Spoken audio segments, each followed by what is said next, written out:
بسم اللہ الرحمن الرحیم۔ دو شاہین۔ ایک بادشاہ کو کسی نے دو شاہین کے بچے تحفے میں پیش کیے۔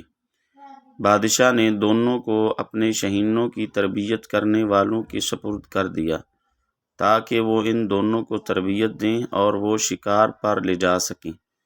ایک مہینے کے بعد وہ ملازم بادشاہ کے پاس حاضر ہوا اور کہنے لگا کہ بادشاہ سلامت، ایک شاہین تو مکمل تربیت یافتہ ہو چکا ہے اور شکار کے لیے بالکل تیار ہے، لیکن دوسرے کے ساتھ پتہ نہیں کیا مسئلہ ہے کہ پہلے دن سے ایک ٹہنی پر بیٹھا ہوا ہے اور کوششوں کے باوجود ہلنے کا نام نہیں لے رہا ہے۔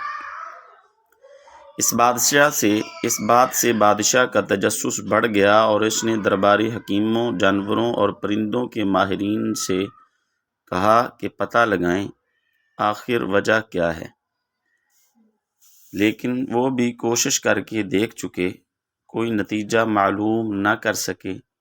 پھر بادشاہ نے پورے ملک میں منادی کروا دی کہ جو شخص اس شاہین کے بچے کو قابل پرواز بنائے گا، بادشاہ سلامت سے منہ مانگا انعام پائے گا۔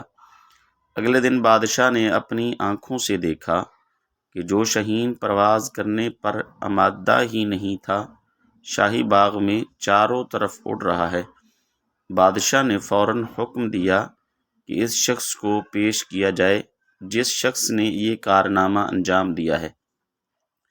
بادشاہ کے کرندے ایک دیہاتی کو لے کر بادشاہ کے پاس حاضر ہوئے کہ یہ کمال اس شخص کا ہی ہے۔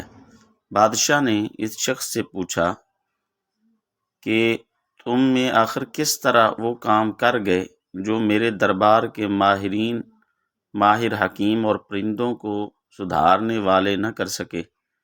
کیا تمہارے پاس کوئی جادو ہے؟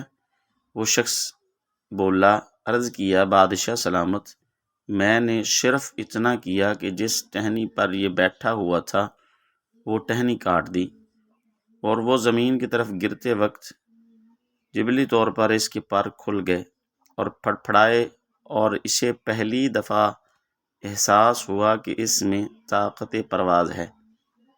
بعض دفعہ ہمیں بھی اپنی طاقت کا اندازہ کچھ ہونے سے ہوتا ہے، اس لیے آزمائش سے ڈرنا نہیں چاہیے بلکہ مقابلہ کرنا چاہیے۔